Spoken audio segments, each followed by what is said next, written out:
Fala galera, sejam bem-vindos aqui ao canal Sociedade Malta, me chamo Danilo. A gente vai falar de muita coisa no vídeo de hoje. Vamos falar sobre a apresentação do técnico Ricardo Sapinto ontem na Vasco TV. Vamos falar também sobre a questão de Benítez, quer ficar ou não, sobre o Pikachu, será que tem proposta aí da Rússia? Thales Magno, que recebeu recentemente uma proposta de um gigante europeu. Vamos falar também sobre essa questão de salários e também da importância aí hoje do vice-presidente de futebol do Vasco, José Luiz Moreira, para esse ano, né? Para esse ano de 2020. Então, logo depois da vinheta. Fica aí.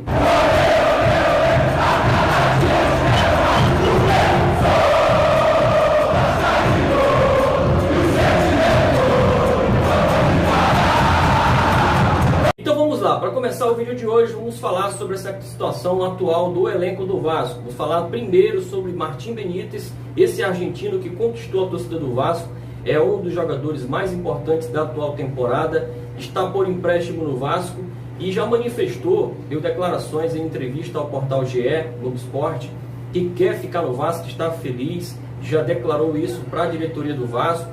Também pretende declarar isso lá para o Independente, mas o Vasco, para ficar com o atleta, não basta só isso, né? A intenção do jogador de ficar é importantíssima, isso pesa na negociação, mas o Vasco vai precisar desembolsar aí cerca de 22 milhões de reais por 60% dos direitos econômicos do argentino, né? Tem clubes aí já interessados, clubes turcos, russos, argentinos, alguns clubes do Brasil também chegaram a sondar alguma situação do atleta, mas a intenção do jogador é fazer história no Vasco, permanecer por muitos anos e espero que a diretoria realmente busque meios de ficar com o jogador, tá?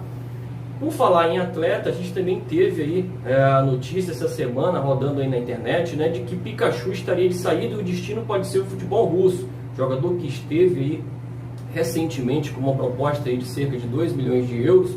Possa ser que o Vasco receba alguma proposta aí na casa de 1 milhão e 600, 1 milhão e 800 euros, né? E aí pode ser que o destino do Pikachu realmente, o ciclo do Pikachu no Vasco esteja se encerrando, né? A gente vê aí que o Pikachu ultimamente tem jogado muito mal, às vezes falta ali uma ação, uma atitude, né? Mais participativa do jogador nas ações de jogo. Parece-me que o Pikachu também já entendeu que o ciclo dele no Vasco já encerrou e ele precisa trocar de casa, né? Trocar de ares. Então, tudo na vida tem início, meio e fim, né? Pode ser que esse momento do Pikachu esteja realmente chegando ao fim. E a gente torce para que o jogador seja feliz aonde for. Se tiver que ficar no Vasco, que mude suas ações, sua postura dentro de campo, que tenho certeza que se mudar e voltar a jogar como em 2018, como em 2017, certamente vai ser apoiado pela torcida. O que a torcida cobra do Pikachu é só isso, um pouco mais de envolvimento, comprometimento, ele saber que realmente está num clube gigante como o Vasco, né? É um jogador que nos ajudou muito no passado, que certamente se voltar a jogar bola como antes, pode ser que realmente volte a ter o apoio da massa vascaína, né? Da torcida vascaína, né? Então, a chegada do técnico Ricardo Sapinto pode fazer algumas mudanças aí, o jogador pode voltar a atuar um pouco mais ali como ala, de repente, né? Pode até não ser aproveitado, até porque o Carlinhos, que é meio campista, pode fazer às vezes ali de lateral, embora eu ache que o Carlinhos não tem velocidade suficiente e preparo físico suficiente para fazer corredor o tempo todo, né? Essa é a nossa opinião. Para fechar essa situação do elenco, Jorge Nicola trouxe a informação, ou Jorge Nicola, né, como queiram, trouxe a informação de que o Thales Magno recebeu uma proposta perto do fim da janela de transferência europeia, que se encerrou ali no início de outubro, né? O Manchester United teria feito uma proposta de 15 milhões de euros para tirar o Thales Magno do Vasco, né? A situação começou a ser vista com bons olhos pela diretoria do clube, mas algumas condicionantes do Vasco para recebimentos futuros em relação a alguns gatilhos, né, do Thales Magno lá no Manchester United, como por exemplo participações em jogos, titularidade, algumas participações aí por metas, gerariam ao Vasco uma receita futura, né, e poderia fechar a negociação com algo em torno de 25 milhões de euros, cerca de 160 milhões de reais, né? Essa condicionante do Vasco acabou esfriando um pouco mais a negociação e a janela fechou, não deu tempo de fechar a venda do Thales para o Manchester United. Essa informação foi dada mais uma vez, a gente vai dar crédito aí para o Jorge Nicola, né? Esse mesmo Jorge Nicola havia cravado um tempo atrás que o Vasco estava em negociações com o Alex Teixeira. Então, tire suas conclusões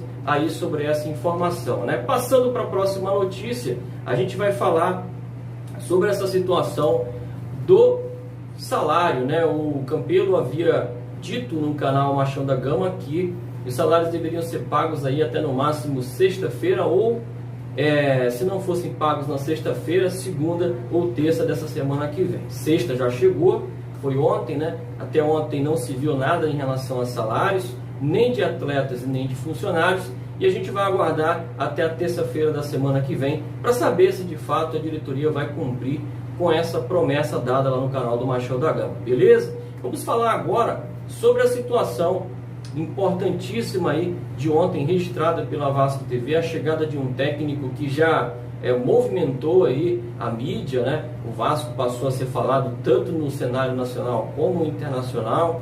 Vasco TV apresentou ontem o técnico Ricardo Sapinto, que chegou para fazer mudança nesse time do Vasco. Ele já colocou abertamente que vai exigir muito mais do elenco, né? Já viu algumas partidas do Vasco, entende que a posição do Vasco não merece estar nessa posição e que durante anos o Vasco não brigou por colocações ali na primeira página do Campeonato Brasileiro, ali na tabela, né? A tabela que costuma se dividir ali entre primeiro e décimo até o 20º. Então o Vasco precisa figurar de volta não no primeiro pelotão do futebol brasileiro. Essa é a pretensão inicial aí do técnico Ricardo Sapinto, colocar o Vasco de volta ali no primeiro pelotão da tabela do Campeonato Brasileiro. Sabe que precisa mudar algumas coisas, vai exigir um pouco mais do time vascaíno, do elenco vascaíno, já teve um primeiro contato com os atletas, prometeu ser realmente mais um ali a agregar nesse elenco do Vasco, mas vai promover algumas mudanças. Talvez até comece pela questão do esquema tático, certamente o esquema que vai nortear esse elenco do Vasco não deve ser o 4-3-3, pode ser o 4-4-2 ou quem sabe o que mais ele utiliza, que é o 4-2-3-1. A gente falou no vídeo passado sobre isso aqui. Se você não acompanhou, vai aí na grade do canal e acompanha o vídeo de ontem, bacana? E aí falou também sobre a importância desse momento, né? Esse elo entre Brasil e Portugal. Está muito feliz no Vasco, é um clube que realmente tem raízes portuguesas e que ele é um admirador do futebol brasileiro e tirou foto até inclusive aí próximo à estátua do Romário, né? E realmente parece que está muito feliz no Vasco da Gama. A gente espera que o técnico faça uma boa temporada, que realmente coloque o Vasco no nível diferente, ali no sarrafo ali do primeiro pelotão, para buscar pelo menos ali uma vaga na Libertadores ou quem sabe na pré-Libertadores, né? E em relação a essa apresentação, quem estava ao seu lado era o José Luiz Moreira, vice-presidente de futebol do Vasco, que tem sido uma figura cada vez mais constante ali nas apresentações de reforços, né? Dando coletivas e também no vestiário do Vasco. Esteve aí naquela conquista onde a gente eliminou o Goiás ali na Copa do Brasil, esteve junto dos atletas, esteve também na comemoração da Taça Guanabara Sub-20 com os meninos da base. Então é uma figura que realmente é participativa e esse ano mudou um pouquinho aí, né, a questão da reorganização do futebol do Vasco. Tem sido realmente um elo de ligação entre diretoria e elenco, né?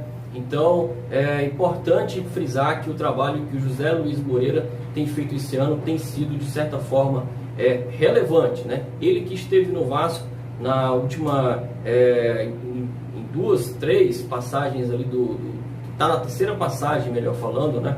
Nessa diretoria do Vasco, ele que esteve nas gestões ali do Eurico Miranda, e em 2015 foi marcado aí pelo nosso terceiro rebaixamento. Ele esteve naquele elenco do Vasco que contava com alguns atletas, né? Como por exemplo Martin Silva, Rodrigo, Luan, Anderson Salles, Douglas Silva, Aislan, João Mar, Jean Patrick, Ney, Bruno Ferreira, Madison, Rafael Vaz, Rafael Silva, Marquinhos, Iago, Thales, né, que faleceu recentemente, Romarinho, né, Cristiano, Henrique, Lohan, Eric Dalton, Guinha Azul, Sandro Silva, Lucas, Vitor Bolt, Jonatas, Paulista, Bernardo, Montoya, Marcinho, John Clay, Júlio dos Santos. Esses foram alguns atletas, dos 42 atletas que o Vasco tinha naquele ano de 2015, do fatídico rebaixamento, nosso último rebaixamento, né? Composto aí por essa diretoria que tinha a figura também do seu José Luiz Moreira. Então, naquele ano trágico em que o Vasco até foi campeão carioca, foi o 23º título do Vasco, o ano acabou sendo marcado pelo terceiro rebaixamento, coisa que não pode acontecer novamente em 2020. E para isso, o José Luiz Moreira tem feito algumas mudanças, né? Ele chegou, o Vasco estava com 5 meses de salário atrasado, mais os direitos de imagem. Ele sentou com o plantel, realmente negociou com o elenco ali um acordo, costurou um acordo ali com a diretoria conseguiu parcelar direitos de imagem, salário, 13º, férias, né? E proporcionando um ambiente um pouco mais leve. Leandro Castan, inclusive, em uma declaração à ESPN, acabou enfatizando a importância do José Luiz Moreira para reorganizar, colocar ordem aí nessa questão do futebol do Vasco, inclusive também trazendo aí uma questão de um pouco mais de credibilidade da diretoria com os atletas. O Campelo que precisou da figura do José Luiz Moreira para trazer um pouco de harmonia ali no vestiário, né? Então o Castan enfatizou muito bem isso numa entrevista dada ao ESPN, né? Falando que o José Luiz Moreira chegou para reorganizar a casa e que também teria dado um pouco mais de tranquilidade a essa questão financeira do Vasco, né? Salários negociados, o Vasco passou a ter um ambiente melhor, a gente começou realmente a ter mudanças no departamento de futebol, além dessa questão dos acordos. Algumas peças voltaram ao Vasco da Gama, como por exemplo o Antônio Lopes, né? O técnico Ramon foi efetivado, já havia sido oferecido o Ricardo Sapinto na ocasião ao José Luiz Moreira, mas ele preferiu efetivar o técnico Ramon. Deu certo, né? A gente tinha um ambiente tranquilo, um ambiente melhor, mais leve. O técnico Ramon conhecia muito bem o elenco. Não deu certo, logo depois não deu certo, mas o técnico atual, que é o Ricardo Sapinto, só está no Vasco porque o José Luiz Moreira, né, intermediou essa negociação. Então, um ponto favorável aí foi a chegada do Ricardo Sapinto, que eu vejo como muito promissor. O Antônio Lopes também veio como coordenador técnico, né? Muito pelo seu José Luiz Moreira, que já tinha trabalhado com ele em gestões anteriores, e também efetivou o técnico Ramon, que no início foi um acerto, né? Alguns jogadores foram reintegrados, né? Eu acho que aí também morou uma situação de erro, embora depois a gente tenha visto uma consequência positiva. Houve a reintegração do Bruno César, que parecia ser um atleta diferente esse ano, principalmente quando jogou os amistosos. Então o Bruno César foi reintegrado junto com o Cláudio Vinck. Os dois jogadores foram negociados futuramente recentemente, né, melhor falando, com o futebol português, e esse elo do Vasco com a Europa, principalmente com Portugal, tem dado certo, né? O Vasco tem conseguido se livrar de alguns jogadores que não seriam úteis para o elenco principal do Vasco de 2020, tem negociado esses atletas aí com o futebol português.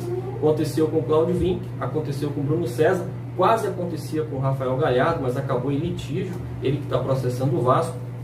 Mas algumas coisas positivas desse trabalho desse ano do José Luiz Moreira são esses aspectos, né?